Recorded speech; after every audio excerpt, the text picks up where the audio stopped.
Talking to Dr. Frank Turek. He's the author of Stealing from God, Why Atheists Need God to Make Their Case, the book available for your gift to the ongoing work of the Christian Research Institute. The Bible Answer Man broadcast our outreaches around the world. You can also acquire your copy for your gift via the mail at Box 8500, Charlotte, North Carolina, zip code 28271. And as always, resource consultants are standing by, 888-7000 and the letters CRI. Richard Dawkins, who is perhaps the most famous atheist on the planet today, he will say, if you, Frank, say God exists, then you have a problem because you have to answer an attendant question, and that attendant question is, who made God?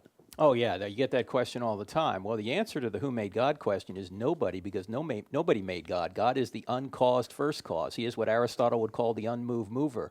And this isn't special pleading on our part. We're not just saying, well, we don't need a cause, but the universe needs a cause, or God doesn't need a cause, but the universe needs a cause. We're saying the evidence points to the fact that the universe had a beginning. There's only two possibilities. Either the universe is the uncaused first cause, or something outside the universe is the uncaused first cause.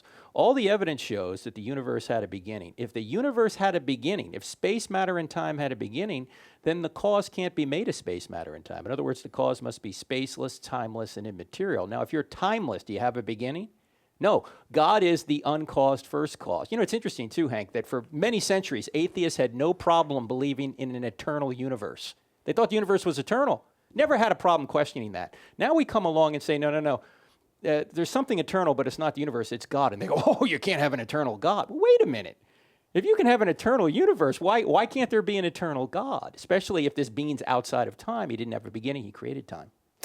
And you only really have, people think that there are thousands of possibilities for the beginning of the universe, but actually there are only a few, and only one makes sense. In the beginning, God created the heavens and the earth. Exactly. And I like what my friend John Lennox says. He says, look, there's two ultimate worldviews at the end of the day. Either matter gave rise to mind, or mind gave rise to matter. That's it. When you get down to it, you boil them all down. And we know that matter's not eternal. Matter had a beginning. If matter had a beginning, it can't be the first cause. Mind is the first cause.